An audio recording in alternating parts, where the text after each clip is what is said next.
حضرت معاذ ابن جبل رضی اللہ عنہ د نبی علیہ الصلوۃ والسلام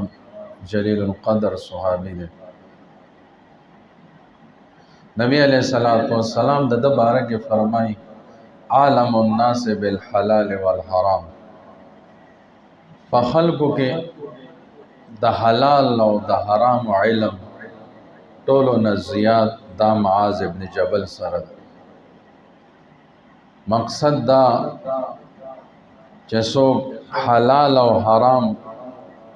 پیجندل غواړي چې دا شی حلال دی که حرام دی، نو رجوع د معاذ ابن جبل ته کوي رضی الله عنه.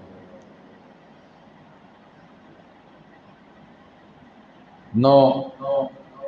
نبی علیہ الصلوۃ والسلام چې کله د یمن د پاره د گورنر انتخاب کو،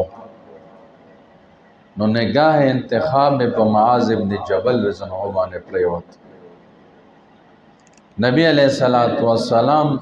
د منتخب کو پر نور صحابه کرامو کې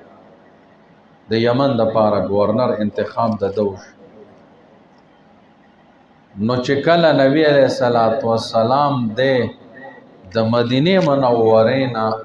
یمن ته رخصتو، نو نبی علیہ الصلوۃ والسلام د لاس نونی صداس لاس نه نیولو، نبی علیہ السلام ور سره داسې جلب کو او بیا د پسورلی باندې سور شنو، بیا ور سره نبی علیہ السلام د مدینه د آبادی نموت ور سره روان دي او نصیحتونه ورته کوي، هدایات ورته بیان چې معاذ دا بکې دا بکې دا بنکې دا بنکې دا پورا. نو نبی علیہ الصلوۃ والسلام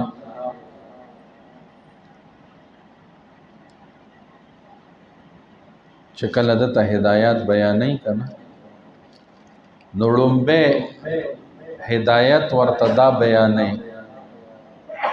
یا معاذ اتق الله، او معاذ د الله نو یریږه،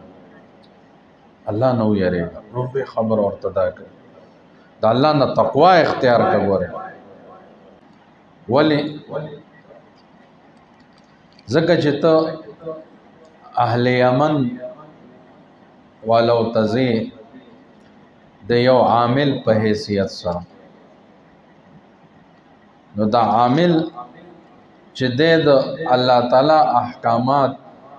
اجرا کوي په خلقو کې، نو د به صحیح طریقې سره د الله د احکامات او اجرا په هغه صورت کې کوي چې کله د په خپل تقوا موجود د الله په اوامر او نواهی باندې چې خپل صحیح عمل کوي، نو الله به خلقو کې الله د احکامات جاری اجرا کوي. او بل وایته اهل یمن تزي یمن والا وتا د داعی په حیثیت سره، نو د داعی دعوت الله مؤثر وي، الله اثر کوي چې داعی په خپل عمل وي، د کې خپل عمل وي، نو الله د دعوت اثر کوي. داعی د پاره اول ضروری دا نه چې د کې په خپل تقوا د تقوا په صفت سره متصف وي،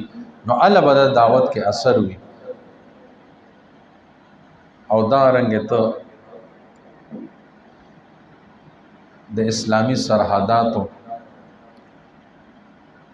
د حفاظت د پاره د یو مجاهد په حیثیت سره روانه الته، او مجاهد د پاره دا ضروری ده چې د خپل د تقوا په صفت سره متصف